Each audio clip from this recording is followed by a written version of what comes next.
Right, so we're going to have a look at how to create a title for our artist Vex, okay? So we're going to be creating this using graffiti. So the first thing that we want to do is we just want to lightly sketch out in capitals the artist name. Now I'm going to go a little bit stronger, and I'm going to move my camera down for you just so we can see what I'm actually doing. Now if you don't feel incredibly confident, what you can do is you can space the letters out so you've got a gap between each one. Whereas if you feel a little bit more confident, what you might want to do is you might want to put them closer together so they start to overlap, and you can sort of move them up and down so that they come together a little bit more like that, okay? So once we've sketched out our letters, you then have some examples on your screen of different types of graffiti writing. So we're going to use those, and we're going to go in and we're going to go over these letters and we're going to change them into this graffiti style. Okay, so I'm going to use this style because it has like sort of lots of lines in, and I think it's quite funky and quite interesting.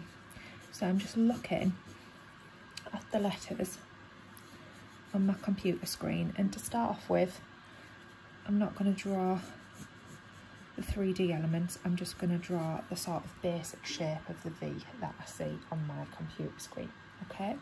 Then, once I've got the basic shape, that's when I'm going to go in and I'm going to start adding in that sort of 3D section that I can see on there, and this bit here is a little bit thicker as well. And then I'm going to add the internal details, so there's a straight line that goes across like that, okay? And I'm going to move on to my E.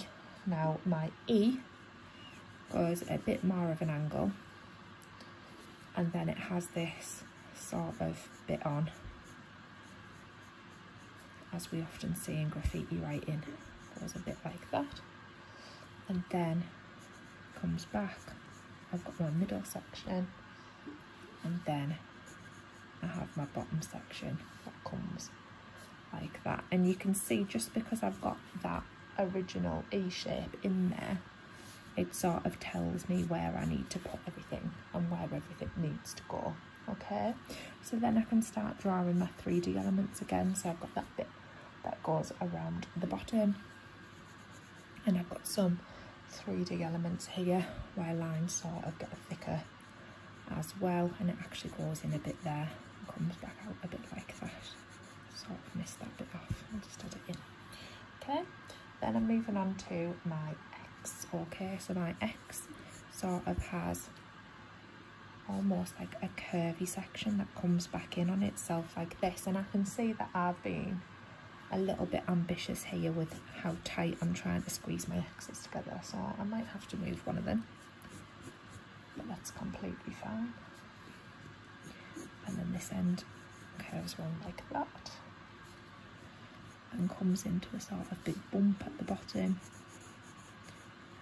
like that, and then we're coming back up and cutting off into this sort of cross along here like that, okay?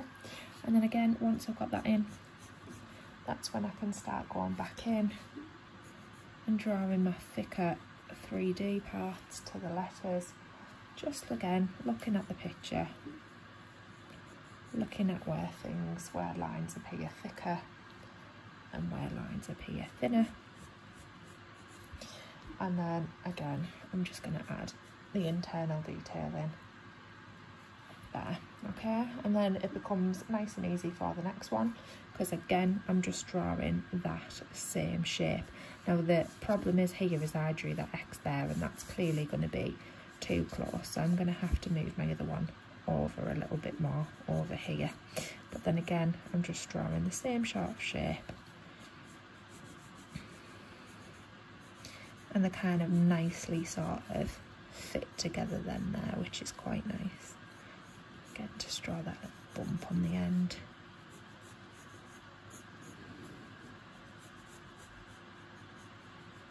And then just add my 3D.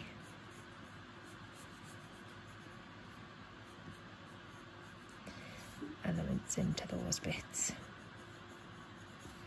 Okay, and then you can see I've got my Vex graffiti title drawn out.